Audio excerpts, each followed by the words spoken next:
man ci loola donc pour te dire yooyu c'est des minimum la l'accès à l'eau biir Thiès 70 kilomètres nga dugg marché mënoo fa fekk ndox loolu dafa doy waar mais est-ce que xam ngeen ne am na école yu xam ne yaa ngi wax marché am na école yu xam ne amul ndox sunu doom yi ñu ngi leen di yónni ci école primaire amuñu ndox man yàgg naa di fay facture ndox am na kenn ku nekk ci yéen yàgg na mos na ma woo ma fay pour ma fay facture ndox école boo ko waxee ñu ne da nga attaqué maire yi sunu doom yi bu ñu feebaree du ñu def c'est la santé publique. C'est dans la commune ouest. ma ne commune est bii commune est mais Mamadou dem nañu école Mamadou Diaw mais allez-y bu nekk di ngeen bëgg mu tudd dem leen école Mamadou Diaw c'est extraordinaire def naa reportage boo xam ne ñu dem ci école yi année bu jotee nga jël ñaari blocu papier sànni leen pare nga fa doo fa teg tànk après nag ngay ne yow tabax nga école 25 millions classe. C'est ça ce qu'on vit. Donc, pour te dire, ça, c'est des solutions très simples. C'est de la volonté. Parce que c'est primordial. La santé de la population est primordiale. Gis nga boo lekkee naan ak lépp te wóoroo amul la benn njëriñ poste de santé yi xam ne wax naa la ko paracétamol rek moo fa am. imagine kese moo fa am nga nit yi feebar fu ñuy dem day metti ak la ñuy waxaat moyens yi. gis nga Thiessois yi yàgg nañu di bokk na ci ay attaques yu ñuy def que ñun dañuy maye xaalis tey je prends les Thiessois et vous en témoin ku dugg biir Thiès fekk groupement jigéen ñu ne le mouvement Thiès d'abord jox na ko 100 francs ñëw leen ma démissionné lu ma lay wax lu leer laa ku dugg biir Thiès mu dégg ne groupement jigéen président Habib Vitel ñëw na fi jox nañu 100 francs ñoo leen ma wax ma ba démissionnaire maa ngi may ay chaise ak ay matériel maa ngi koy def maa ngi lay jox saabu ak ay omo ñuy jaay mais du ma dugal xaalis parce que boo ñëwee dëkk bu ko même yow bu nekkee sax am nga da ngay xalaat ñu baax dañ fi bëri bu nekkoon maye xaalis dugal xaalis mooy def fii maire am na ko xam ne du mos a kenn du ko mos a gagné fii maire. président Idrissa Seck bu nekkoon may xaalis moo ñeme naa ko wax parce que nag ku ma sopp la respecté ko président Idrissa Seck bu nekkoon may xaalis moo tax muy falu président Idrissa du mos a falu mais dafa amoon affection naturelle Thiessois yi man loolu laay jéem a dox. moyens yu ñu am bëriwul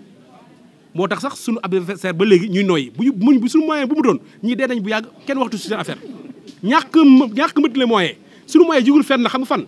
sama ñàkk et ça je le dis aux gens. nit di wax ci boppam mais man damay liggéey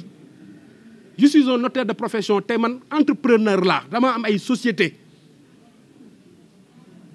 loolu du titre dëgg la non seulement samay société daf may jox ay bénéfices mais ay doomu Thiessois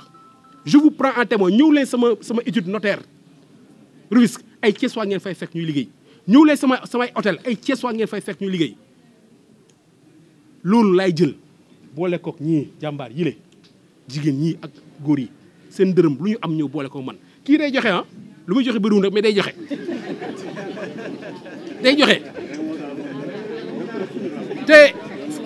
te fu may mujjee xam nga tax ñun duñu wax xaalis xam nga tax duñu wax xaalis xam nga tax duñu tudd xaalis li ngay maye mu jóge ci yow nga moomal ko sa bopp di ko maye xol ak yéene loolu dafa laaj discrétion gis nga bu nekkoon comme ñoom nii li ñuy joxe ak ab nit ñooñu ko jox dañuy rendre compte ñoom li ñuy joxe dañuy war a rendre compte fii maire mooy ne may na 1 million may 1 million boo demee ci compte administratif nga fekk fa 3 millions lu ma gis la de déclare ASC may naa la 1 million compte administratif nga bind fa 3 millions maire bi am ñaari budget boo joxee budget bi ñu voté ko budget bi ngay joxee préfet du bokk ak sa préfet dina bëgg xaalis fii la am mais ñun lu ñuy joxe ñoo ko moom suñu bopp et comme ñoo ko joxe suñu bopp en valeur traditionnelle africaine sutura ak discrétion moo tax souvent du ñu bëgg tudd montant parce que li ñuy def yéene la xaaruñu ci retour donc bu nekkee ne baax na wala ma dolli. suñu générosité la ah déedéet kooku xaalisu askan bi la lu ma si mayee dama ko day leer loolu bokkul ah loolu laa wax ma ne xaalis askan bi boo koy joxee da nga ko war a joxe si transparence mais ñun li ñuy mayee kenn dénkuñu ko kenn mayuñu ko ñun duñu ay sous couvert comme lu mu koy waxee fii bëri na ay acteurs politiques xam ne dañuy wax rek dafa am ku nekk si ginnaaw di financé man kenn financé wu ma sama jàmbaar yi ñoo may financé te ma bëgg leen ba lool ba bëgg a dee ñii la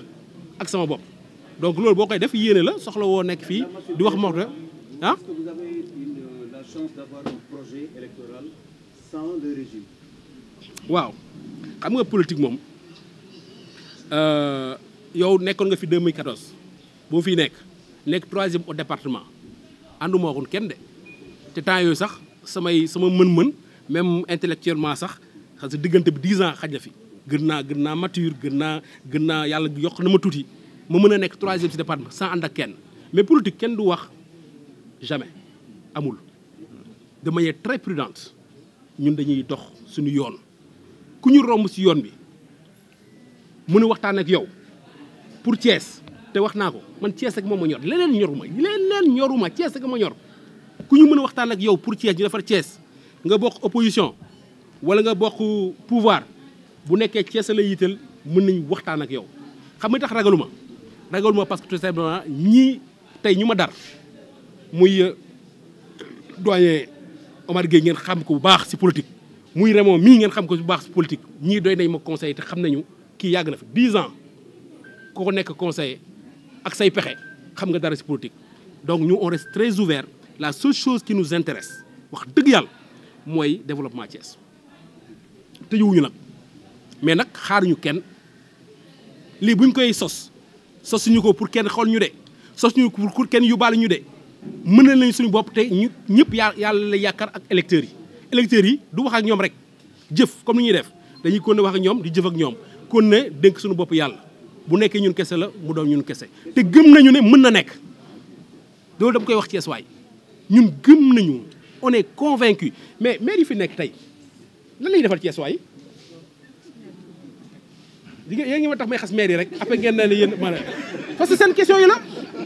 maire yi fi nekk tey maire de ville wax leen ma maire de ville lan la fi defal Thiès waaw 840 non déedéet non bul yàq sama waxtaan après loolu mën nañ si wax non déedéet man fay laay wax xam nga boo jëlee 840 millions nga ne nga da nga ko dugal si benn avenue kese ma ne nga dem Touba 5000 lampadaires à 130 millions commande bi transport bi dédouanement bi comparé bàyyi naa Thiès waay comparé 5000 lampadaires nga tànnal 34 quartiers 34 quartiers ñaata communes du 2 communes je laisse les Thiessois apprécier mais damaa gëm maire Thiès ville gisuma lu mu defal Thiès waay ba tey mën a nekk maire man mi xam ne ak samay nit ñu ngi xeex si terrain bi mënuñu nekk maire. mënuma gis ki fi nekk mooy nord le maire par procuration du nord gisuma lu mu defal Thiès ba tey mu mën a nekk Thiès nekk maire mënu moo ko nekk Raymond mi mënu nekk maire Thiès nord gisuma ko donc bu nekkee ñoom la yàlla may te deful ñu dara Thiès waay massement ñun ñu xam ne tam ñu ngi si Thiès waay yi di wax Thiès waay yi gëm ñaar ak gëm yàlla di liggéey donc je pense que c'est quelque chose de très possible. Pour les inondations je vais finir là-bas inondations yi xam nga moom wax bu bëri nattu rek man yàlla bu ma natt man tam ñoo waxoon seen nawet la te keroog bu may ñëw rek si oto bi maa ngi koy wax gis nga bàqu day def naa man bàqu bu ma de Thiès waay lay waxal gis nga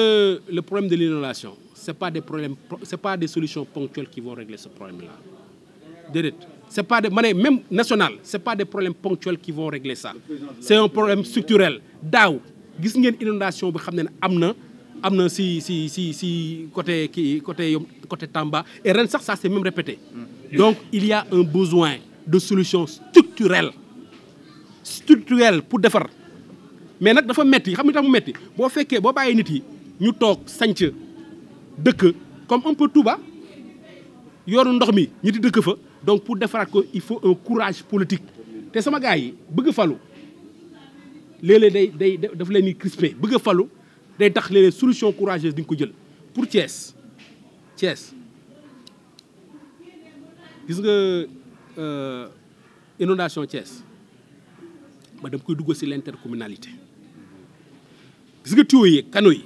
day jógee nord traverse est dem ouest donc ñëpp ci war a bokk ñëpp. La solution elle doit être une solution d'intercommunalité parce que assainissement c'est extrêmement cher te intercommunalité lu muy boole xam nga lu muy tax bu ñu xasee juboo seen ñaar dëm ñett dëm ñu boole ko di nga gis un partenaire bu nekk fële dina xam ne ñii ils sont solides ñëwun fas yéene si dugal xaalisam état jàpp ñu mu dem. man ba su ma nekkee maire yan na ma ko yàlla may l'intercommunalité dama koy xeex moo boo gisee may ñuy ñefe pour def coalition Thiès d'abord parce que dañoo bëgg mairie yi ñuy jël ñu juboo ñu mën a di liggéeyandoo. xam nga maire bi xam ne da ngay defar doo daan rek mu ñu toj doo daan bi loolu dafa ñaaw doo daan beneen maire defar doo daan nga ñëw toj doo daan yal nañ fi yàlla musal. ñun moo tax ñuy liggéey si l'intercommunalité te l'intercommunalité dafa laaj ay maire yu juboo ñu liggéey si te bu ñu si liggéeyee on peut trouver des solutions aussi bien si inondation yi même si yeneen questions yi dafa mel ni jeexal naa de.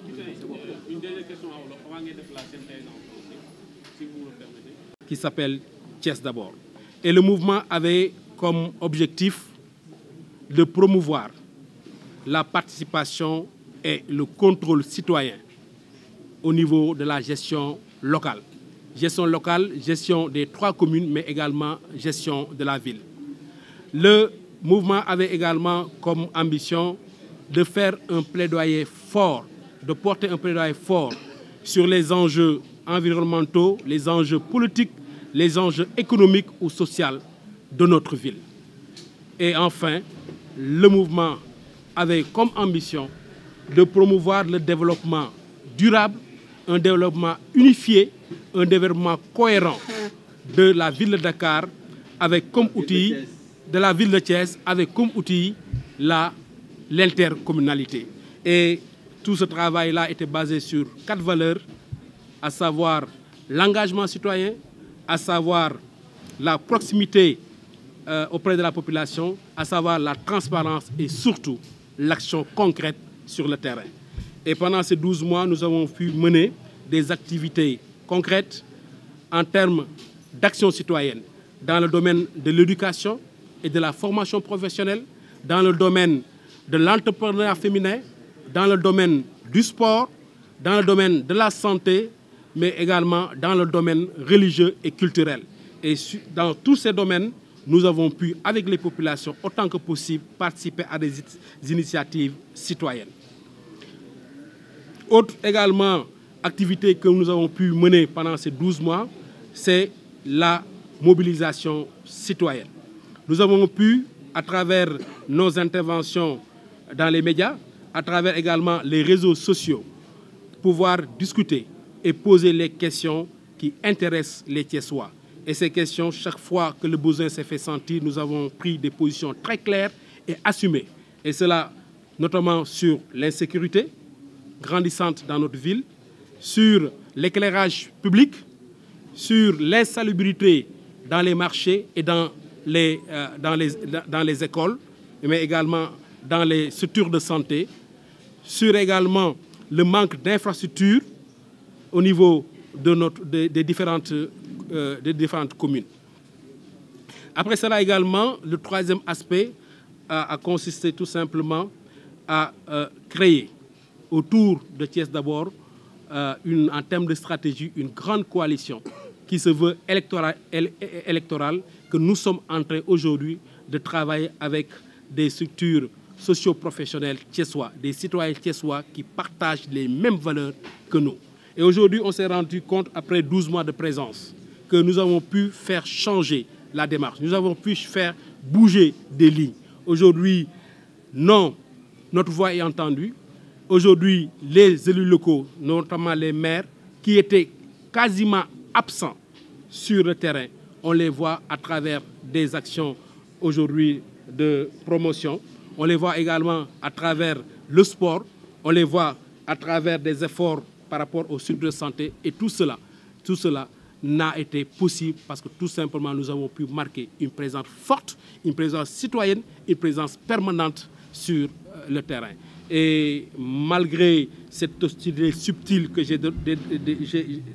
décriée tout à l'heure, nous sommes convaincus que Thiès d'abord est une chance pour les Thiessois. Thiès d'abord, c'est quelque chose de formidable pour les Thiessois parce que nous avons pu faire aujourd'hui, en 12 mois, permettre aux Thiessois de pouvoir être beaucoup plus sensibilisés sur la gestion des mairies par rapport au budget, mais également sur les grands projets de Thiès. Les grands projets de Thiès, je veux parler de la nouvelle